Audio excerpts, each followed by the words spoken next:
Today in our hot seat, we got Tom Bridges, founder and CEO at CaptionHub. Tom, good afternoon. Very nice to have you. Good afternoon. Thank you very much for having me with you today. Okay, Tom, are you ready? I'm ready. Yes, let's do this. Welcome to C-Suite Hot Seat, the show where we put C-level executives from language service providers of all sizes in the hot seat. We will ask tough questions and get inspired answers. Our host today, Gabriel Karandyšovský, Chief Operating Officer, and Josef Kubovsky, CEO at Nimdzi Insights. So, Tom, in one sentence, tell us, what does your company do? CaptionHub is an enterprise platform for captioning and subtitling. We connect enterprises and LSPs with their users, with other video platforms, with AI. And the key thing that we enable, or our main differentiator that we see, is that we allow people to do this at true scale. And so we make the process of enterprise subtitling much, much easier than it would otherwise be. What's the first career you dreamed of having as a kid? So when I was a child, I would always tell people, I guess age 6 or so, I was going to be an architect. And that didn't last for too long. But at university, I guess I was determined to be a film director. I was doing a science course, but I spent a lot of time making short films and directing plays in my spare time, and I was convinced I was going to be a film director. So in lots of respects, I am a failed film director. Very nice, very nice. Okay, talk to us a little bit about when you're not working. How do you spend your time? When I'm not working, I really enjoy cooking, especially barbecue. Okay. I play a lot of tennis. When I can, which isn't very often, sadly, but when I can, I love to scuba dive. And chainsawing as well is my last hobby, which is slightly more left field, but it's a recent hobby. So is it the scuba diving where you need a thick neoprene to scuba dive? No, I learned to dive I learned to dive in Plymouth in the south of England, where it's very, very, very cold. Uh-huh. And so I learned to dive with a full dry suit. I am a shameless warm water diver after having learned in cold water. That's nice. I totally understand that. Okay. If you were given a chance to visit 3 different countries, which ones would you like to choose and why? India, Japan, and I think Argentina as well. Purely because I've read a lot about them all, and I just think the potential for exploration is really significant with all of them, and certainly the first 2. Big cultural differences, which I think are really fascinating. Mm-hmm. Mm-hmm. Good pick. I would definitely follow you with those. Talk to us a little bit about your experience and the best piece of advice you have ever been given. Sure. So my parents always encouraged me to do something that I love, something that I'm interested in and sort of fascinated by. And that's something I've really sort of tried to put into practice. For instance, I never thought I would end up running a tech company. As you know, I thought I was going to be a famous film director. So, from one to the other, right? But I really love it. And part of what I love about it is genuinely learning something new every day. Thank you for sharing. We know you a little bit better. Now come to tough questions, though. So let's jump straight into it. What inspired you to start your company? So we started CaptionHub back in 2016. My previous company was a motion graphics and visual effects boutique. And at that point in time, we had a very, very privileged insight into how one of the world's largest companies localized video. And it was a huge mess. if I'm being honest about it. There were spreadsheets flying backwards and forwards. There were, video links. There was feedback coming in from, all kinds of different stakeholders in all different kinds of directions, from email to text message to carrier pigeon. It was a big mess. And we needed 2 people working around the clock just to keep track of what document was the right document to have, at any one point in time. And there was, 2 people full-time doing version tracking. And it was just massively inefficient. And the idea for CaptionHub, seemed to me in retrospect to be just blindly obvious. And, we backed ourselves to, go ahead and create a prototype, and we ended up licensing the software to this company 9 months later. So in terms of what inspired me to start, I would guess it was that, that sort of inefficiency and the fact that we knew we could help. What was your first breakthrough, the moment that you realized that you had to do things differently in order to advance? I guess a lot of the answer to that is wrapped up in my previous answer. It just wasn't scalable, this process that we were going through. You could throw people at it and you still wouldn't be much faster.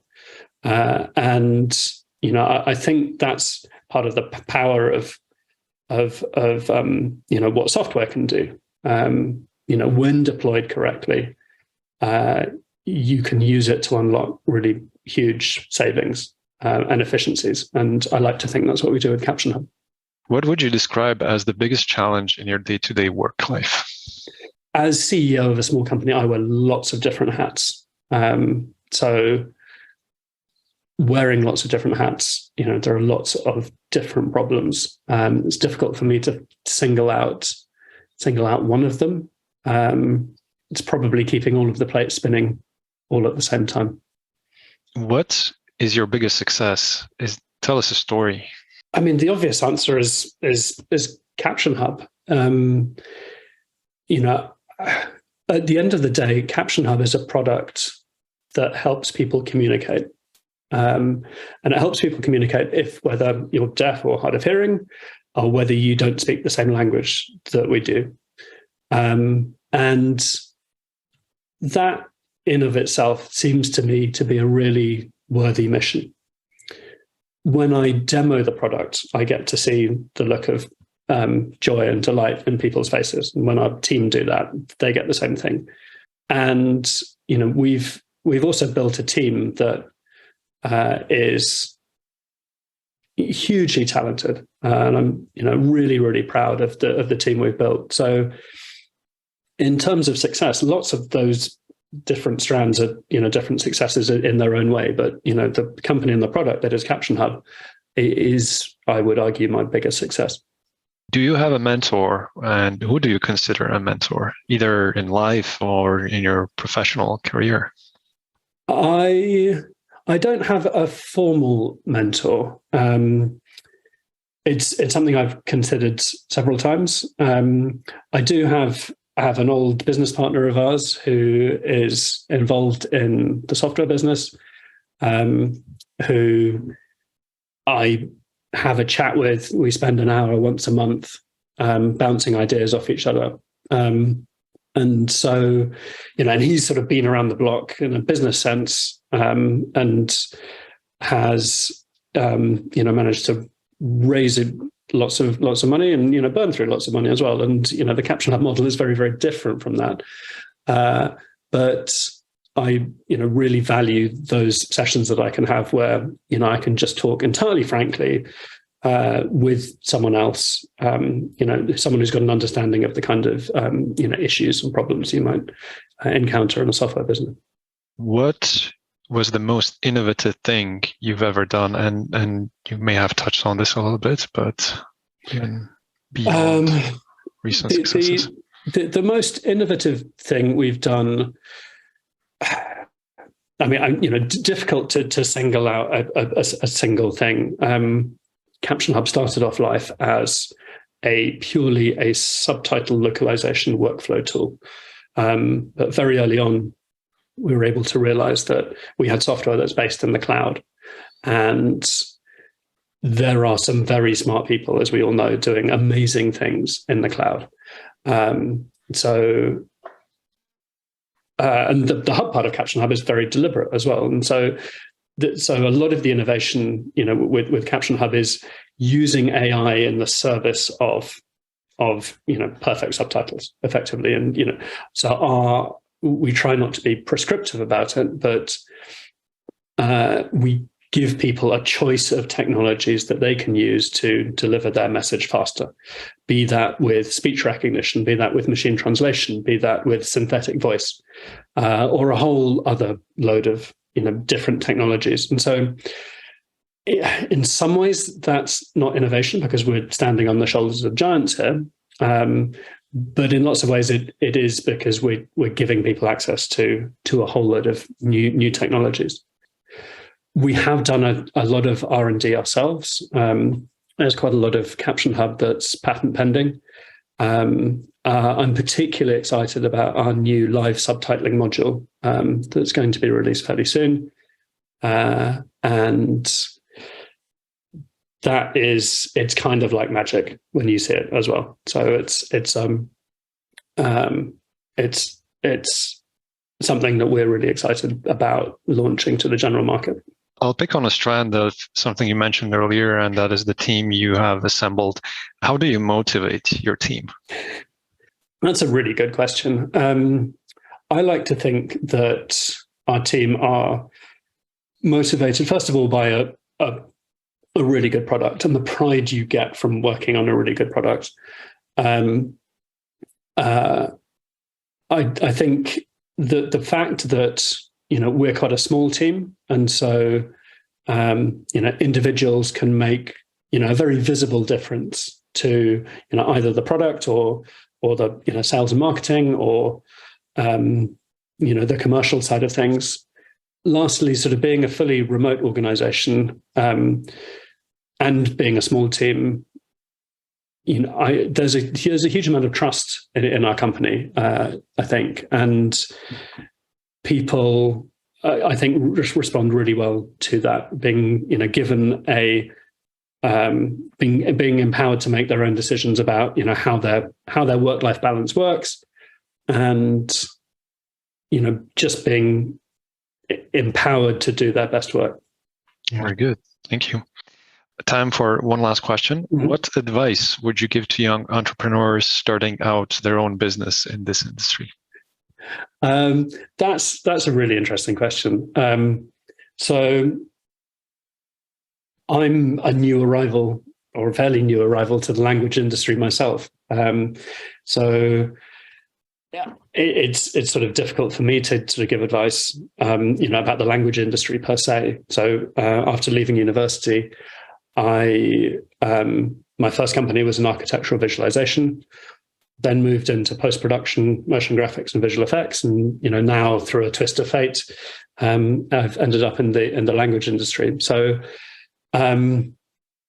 what I can do is provide a more sort of general sort of set of advice. I think the principles of business are fairly universal, really, and certainly as it pertains to myself, it's to find something that you enjoy and you're interested in, and where you think you can make a difference, and then find that niche.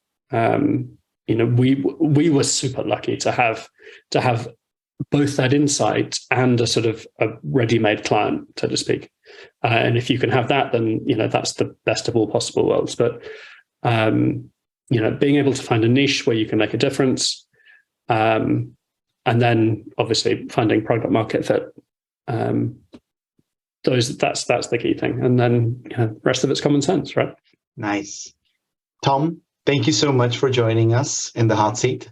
You're very welcome. I didn't sweat too much. And if anyone else feels like letting off some steam and you are part of the C-suite at a company in the language service industry, sign up with us if you dare to sit in our hot seat. And for the viewers, this was all, folks. Thank you for watching, and look out for the next episode that will be published as a video on MultiLingual TV and as a podcast on the Nimdzi website. Tom, once more, thank you so much for joining us. It was a pleasure. Thank you so much. Real pleasure from my side.